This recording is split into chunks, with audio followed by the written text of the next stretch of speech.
Hello everyone, this is Akanksha and I welcome you guys to mobile Pathshala. आप सारे बच्चों का एक बार फिर से मोबाइल पाठशाला पर बहुत बहुत स्वागत है। So in this video I am gonna discuss William Wordsworth biography. हम विलियम वर्ड्सवर्थ की बायोग्राफी डिस्कस कर रहे हैं। तो ये आप इतना समझ लीजिए कि आपके यूपी टीजीटी और पीसीटी दोनों एग्जाम्स के लिए बहुत पावरफुल है, बहुत इंपॉर्टेंट है। स्टार्ट करते हैं बिना देरी किए हुए। तो बर्थ स्टार्ट करते हैं बर्थ से। तो विलियम वर्ड्सवर्थ का जो जन्म हुआ था वो कॉकरमाउथ, इंग्लैंड, कम्बरलैंड में हुआ था 7 अप्रैल 1770। ही डाइड इन 23 अप्रैल 1850। इनको कुछ सांस की बीमारी हो गई थी जिसकी वजह से 80 साल की उम्र पे इनका देहांत हो गया था, इनका डेथ हो गया था। ठीक है। और he buried at Grasmere churchyard, बहुत इंपॉर्टेंट है, where he buried. So he buried at Grasmere churchyard में इनको दफनाया गया था। इनके पिता का नाम था जॉन वर्ड्सवर्थ। ठीक है। और जो कि क्या थे, एक लॉयर थे। ठीक है, लॉयर थे, अटॉर्नी एट लॉ थे। मदर का नाम इनके था एनी कॉक्सन। तो ये फादर मदर, मतलब आपको पूरा फैक्चुअल पढ़ना होगा। कहते हैं कि टीजीटी और पीजीटी जब अगर बात आ जाती है इंग्लिश लिटरेचर की तो ये पूरा रटंत विद्या हो जाता है। कुछ चीजें आपको रटनी पड़ती हैं, पिता का नाम, माता का नाम, बहन का नाम, भाई का नाम, पैदा कहाँ हुए थे, कब मृत्यु हुई थी, सारी चीजें आपको रट्टा मार लेनी है कुछ समय के लिए। बहुत इंपॉर्टेंट है जब तक आपका एग्जाम ना हो जाए। ठीक है, चलिए। सो मदर एनी कॉक्सन इनका नाम था, मदर का नाम। अब आ जाते हैं हम इनसे रिलेटेड कुछ फैक्चुअल सेंटेंसेस देख लेते हैं जो वन लाइनर आपका पूछा जाता है एग्जाम में। तो स्टार्ट करते हैं। William Wordsworth called the father of romantic movement. Romantic as की स्टार्ट विलियम वर्ड्सवर्थ ने ही की थी। फर्स्ट, मतलब जब इन्होंने लिखना स्टार्ट किया हुआ था तो इन्होंने क्लासिकल एज को फॉलो किया था। क्लासिकल एज क्या है? क्लासिकल एज जो पुराने लिटरेचर, पुराने माध्यम को अपनाता था। पुराने, जैसे कि वो बहुत क्लासिकल लिटरेचर जो था वो कभी भी बहुत ही ज्यादा जो है रोमांटिक चीजों को कोई इंपॉर्टेंस नहीं देता था। क्लासिकल एज की जो लिटरेचर थे ना वो पूरे पूरे मैकेनिकल थे। मतलब उनका एक फिक्स था कि यही उनका जो होगा पैटर्न होगा, उसी पैटर्न पर क्लासिकल एज के पोएट्स लिखते थे। लेकिन जब रोमांटिक एज यानी जब विलियम वर्ड्सवर्थ जो है लिखना स्टार्ट किए तो इनके लिखने से ही रोमांटिक एज की स्टार्टिंग हुई। और इन्होंने क्या क्या किया उसके बारे में हम जानते हैं। तो William Wordsworth called the father of romantic movement, यानी रोमांटिक एज की स्टार्टिंग हुई विलियम वर्ड्सवर्थ ने। स्टार्टिंग में इन्होंने ऑगस्टन, पोप और ड्राइडन को फॉलो किया था जो कि क्लासिकल एज के पोएट्स हैं। बट उसके बाद इन्होंने अपने तरीके अपनाए और फिर उन्होंने रोमांटिक एज की स्टार्टिंग की। ठीक है, इनके साथ में कॉलरिज भी थे। आगे हम इसके बारे में देखेंगे। Wordsworth father was a legal representative of James Lowther first Earl of Lonsdale. जैसे कि आपको पता है कि विलियम वर्ड्सवर्थ के पिता जो थे एक लीगल रिप्रेजेंटेटिव थे James Lowther first Earl of लॉन्सडेल के यहाँ पर। And his mother died in 1778। इनकी माता की जो मृत्यु हुई थी वो 1778 में हो गई थी। While his father died in 1783। बहुत इंपॉर्टेंट है, बहुत इंपॉर्टेंट है।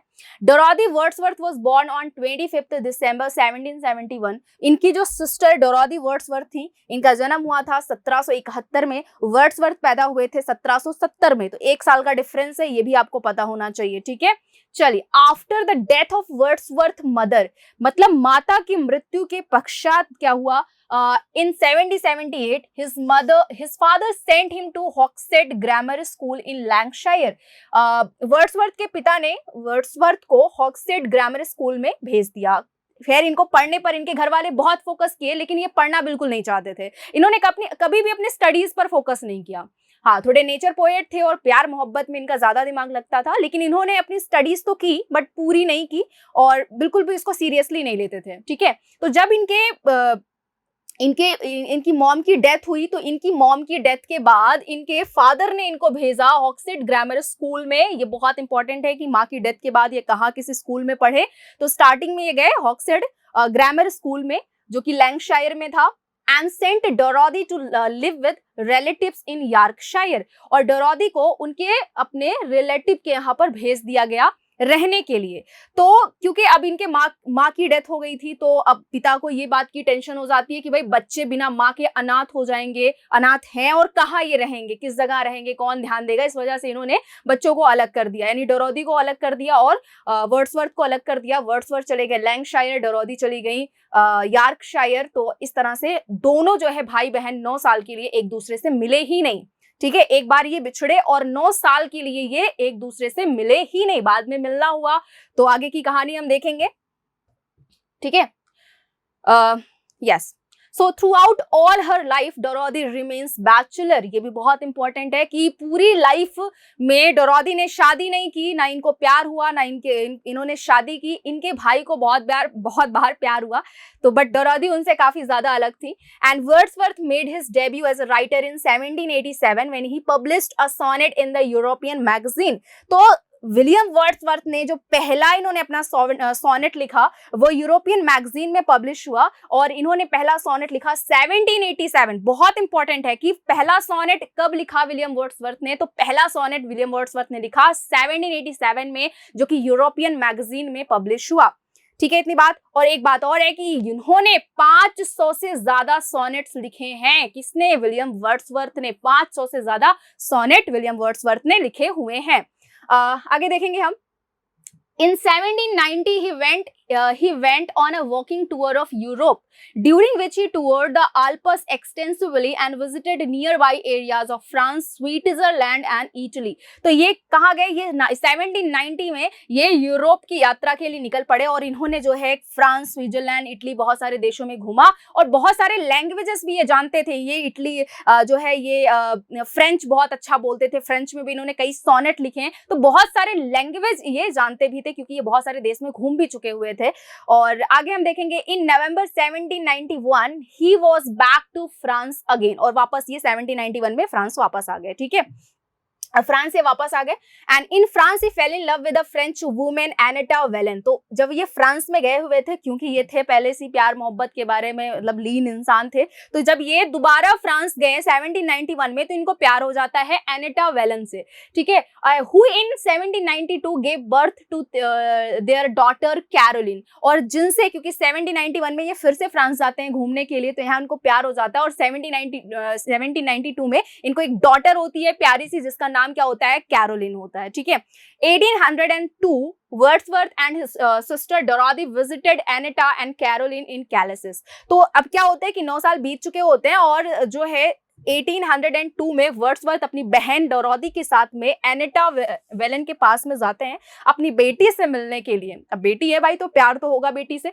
सो अपॉन कैरोलिन्स मैरिज, बहुत इंपॉर्टेंट है कि कितने पाउंड उन्होंने अपने बेटी के लिए दिए थे मैरिज के लिए। So upon Caroline's marriage in 1816 Wordsworth settled 30 pound a year on her till 1835, यानी कि 1835 तक, 1816 से लेकर के 1835 तक विलियम वर्ड्सवर्थ कैरोलिन को 30 पाउंड दिया करते थे। ठीक है, क्योंकि उनकी बेटी थी तो वो बहुत जरूरी था, और बाद में रिश्ता उसका खत्म हो जाता है एनेटा से।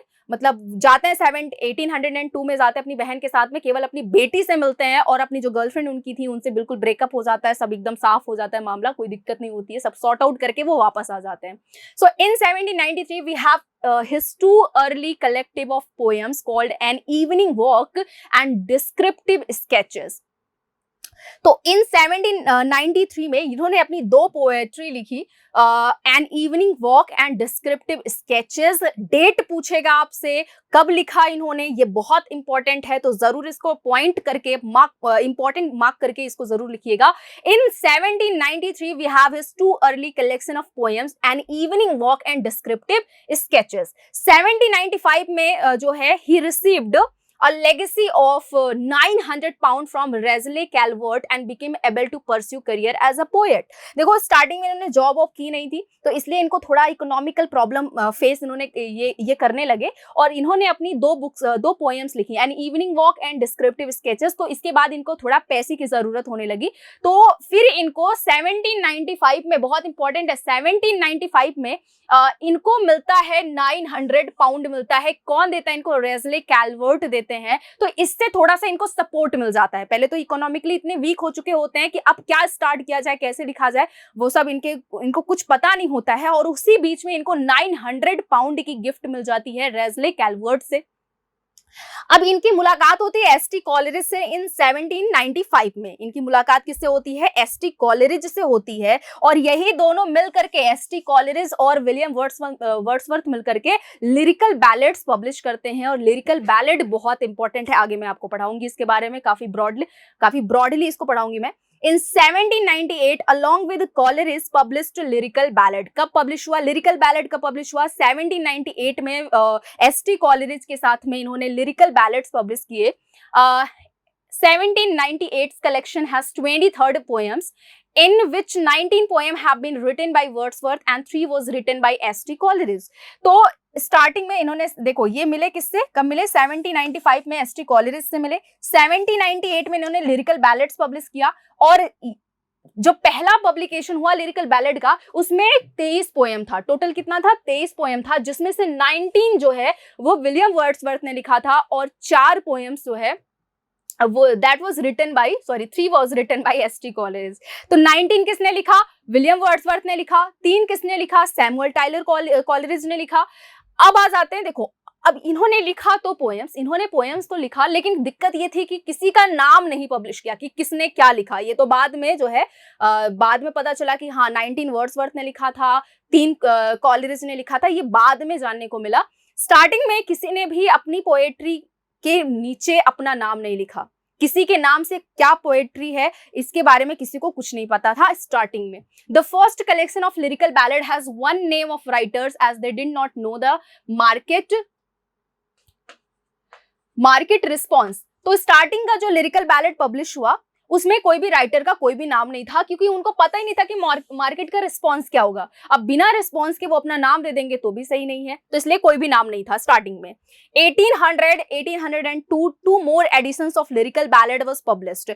और 1800 से लेकर के 1802 के बीच में 2 लिरिकल एडिशंस आए लिरिकल बैलेड के, 2 एडिशंस आ गए और लिरिकल बैलेड के। ठीक है, अब ये भी समझ लीजिए कि ये पॉइंट करिएगा कि लिरिकल बैलेड से ही रोमांटिक एज की शुरुआत मानी जाती है। जब विलियम वर्ड्सवर्थ कॉलरिज से 1795 में मिलते हैं, तभी से जो है आप कह सकते हो कि वो स्टार्टिंग मूवमेंट था रोमांटिक एज का। क्लासिकल को भूल करके ये रोमांटिक एज यानी कि कुछ अलग करने की कोशिश ये दोनों मिलकर के करने लगे, और तभी 1798 में जो है आपका लिरिकल बैलेड पब्लिश हुआ। ठीक है, चलिए 1805 we have final 4th edition of lyrical ballad. तो टोटल जो आपका लिरिकल बैलेड का है वो 4 एडिशन हुआ, और लास्ट जो एडिशन आया वो 1805 में आया।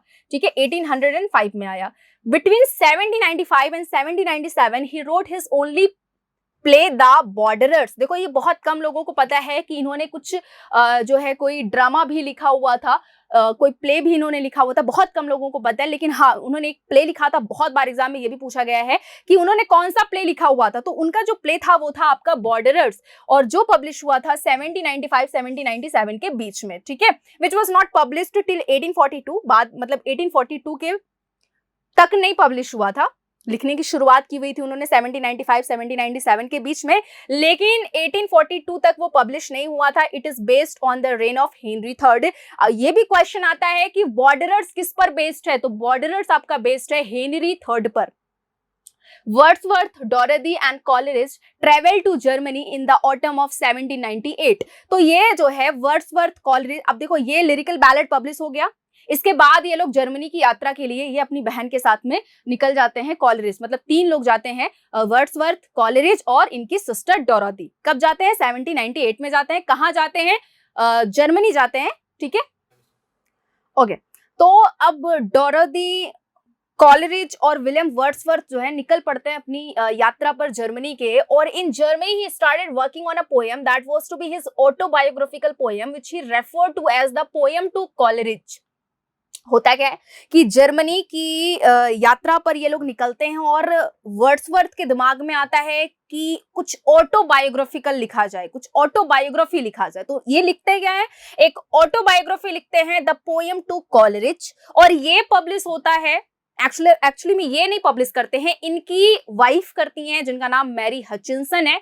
ये जो है इनके वर्ड्सवर्थ के डेथ के बाद मैरी हचिंसन जो है, इनकी ये पोएट्री जो इन्होंने लिखा हुआ था as the poem to Coleridge, ये वर्ड्सवर्थ के डेथ के बाद इनकी वाइफ पब्लिश करती हैं। किस नाम से? तो प्रिल्यूड नाम से करती हैं इस पोएट्री को publish.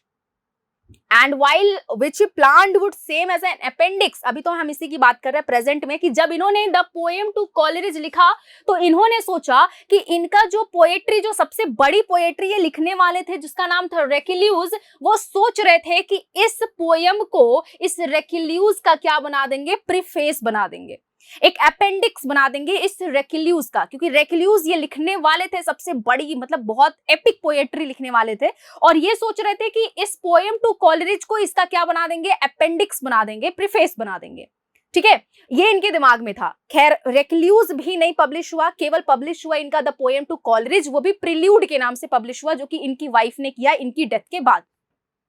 Besides this, Lucy poems were also completed in Germany, और लूसी पोएम भी इन्होंने उसी टाइम में लिखी, 1798 में लिखी। और पूरा जो आपका लूसी पोएम है, ये क्वेश्चन पूछा जाता है कि कितने पार्ट में लूसी पोएम कंप्लीट हुआ, तो 5 पार्ट्स टोटल जो है आपकी लूसी पोएम के हैं। ठीक है, चलिए अब आ जाते हैं इन 1799 Dorothy and Wordsworth came back. तो 1798 में गए हुए थे जर्मनी में यात्रा के लिए, और 1799 में ये रिटर्न हो जाते हैं। उसके बाद वापस आते हैं आपके कॉलरिज, इंग्लैंड से वापस आते हैं, और वापस आने के बाद ये अपने पब्लिशर जोसेफ के साथ वर्ड्सवर्थ से मिलते हैं, और Wordsworth and undertake a proposed tour of the lake district. When Coleridge arrived back in England, वापस आने के बाद ये अपने पब्लिशर जोसेफ के साथ वर्ड्सवर्थ से मिलते हैं, और क्या करते हैं? एक टूर करते हैं लेक डिस्ट्रिक्ट की तरफ। This was the immediate cause of the brother and sister settling at Dope Cottage in Grasmere in the Lake District। और ये वही टाइम था जब इन्होंने डिसाइड कर लिया कि वो लेक डिस्ट्रिक्ट में क्या करेंगे? सेटल हो जाएंगे, भाई और बहन। This time with another poet Robert Southey nearby, और उसी समय इनकी मुलाकात होती है किससे? रॉबर्ट साउदे से, जो कि उस समय के क्या थे? लॉरेट थे, पोएट लॉरेट थे।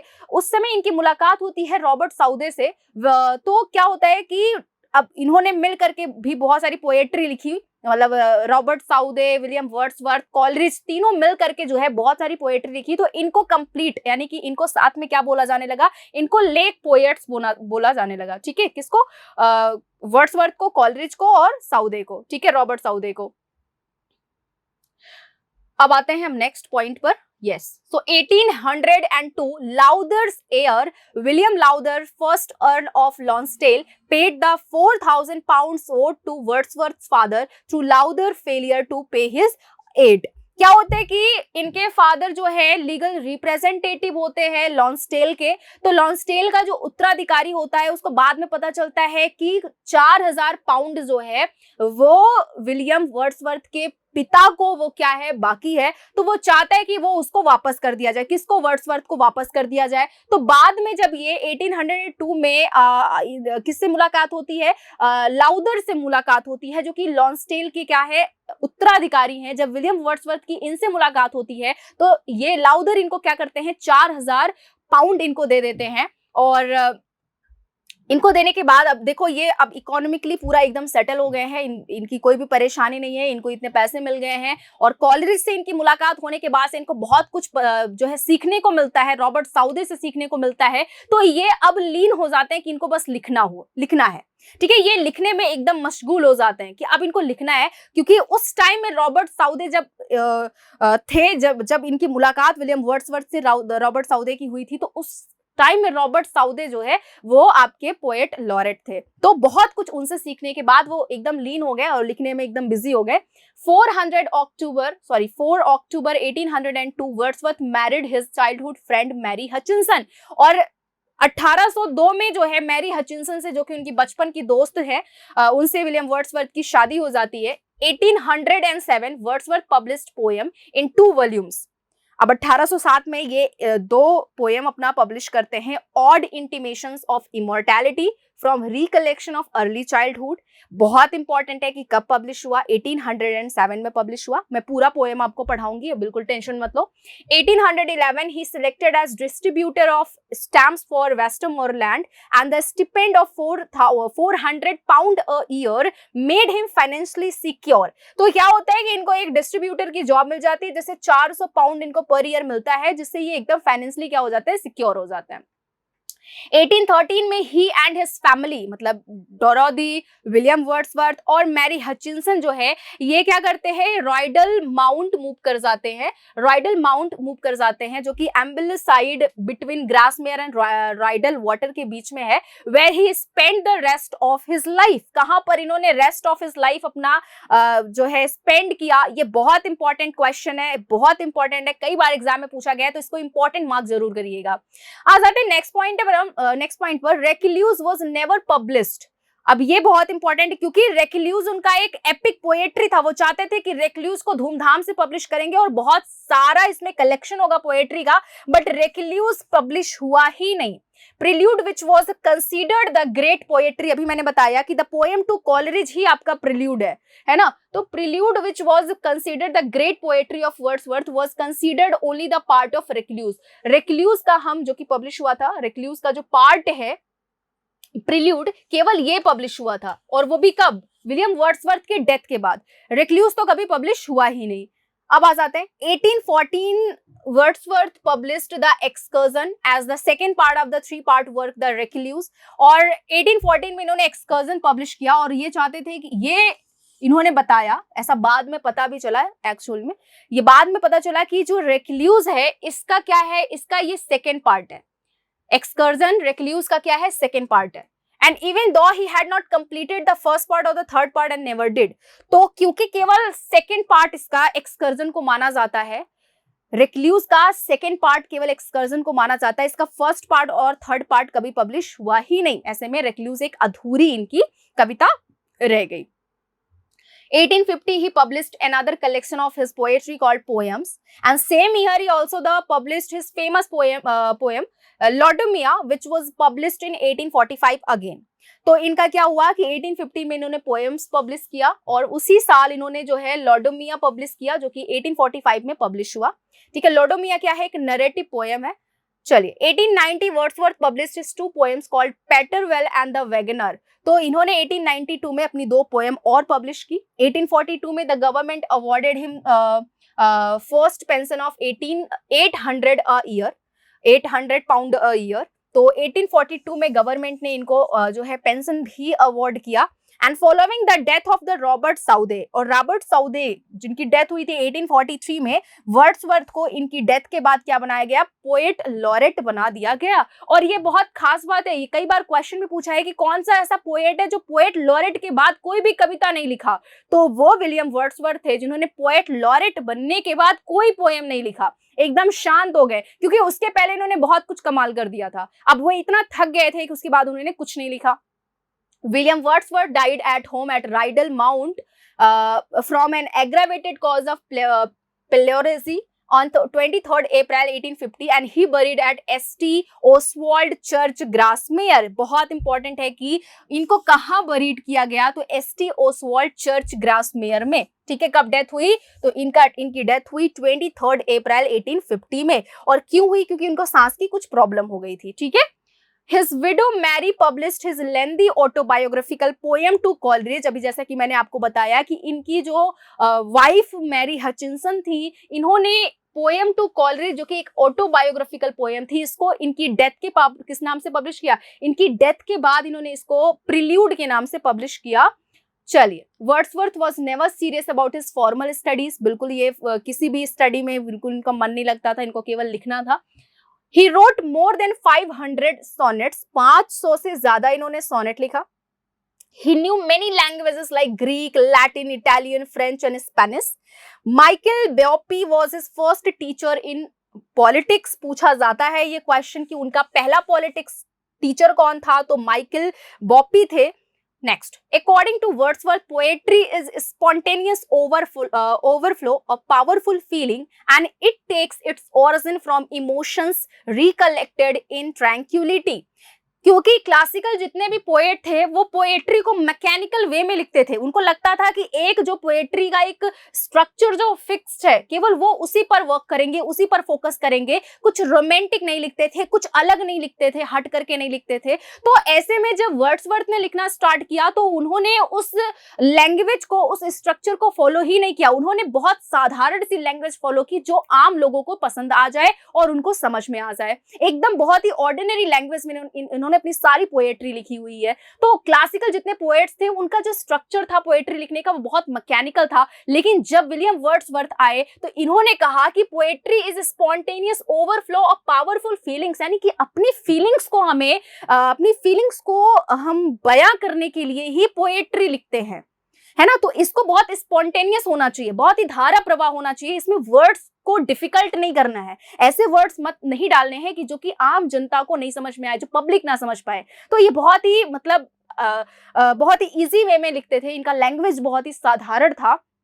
चलिए, and it takes its origin from emotions and recollected in tranquillity. इनका मानना था कि पोएट्री जो है ना वो इमोशंस को बताने वाली चीज है, इमोशन को एक्सप्रेस करने वाली चीज है। और ये जो है इसको पढ़ करके क्योंकि हमें बहुत शांति मिलती है, इसलिए इसकी लैंग्वेज को बहुत आसान होना चाहिए, बहुत इजी होना चाहिए। And he also defined poetry as the breathe and finer spirit of all knowledge. He also defined poetry, यानी जो पोएट्री उन्होंने कहा कि वो क्या है, वो सांस है, वो आत्मा है सारे ज्ञान की। क्या है वो? आत्मा है सारे ज्ञान की। And it is the impassioned expressions which is in the countenance of all science. मतलब उन्होंने कहा कि सारे विज्ञान की जो जननी है वो पोएट्री है ना। और वो पोएट्री है और उसको बहुत इजी होना चाहिए, बहुत आसान होना चाहिए, उसको बिल्कुल डिफिकल्ट नहीं होना चाहिए। ऐसा नहीं होना चाहिए कि उसको आम जनता को नहीं समझ में आए, ऐसा होना चाहिए जिससे वो लोग पढ़ करके अपनी फीलिंग्स को समझ सकें, या अपनी फीलिंग्स को अगर उनको एक्सप्रेस करना हो तो वो पोएट्री लिख सके और पढ़ सके। ठीक है,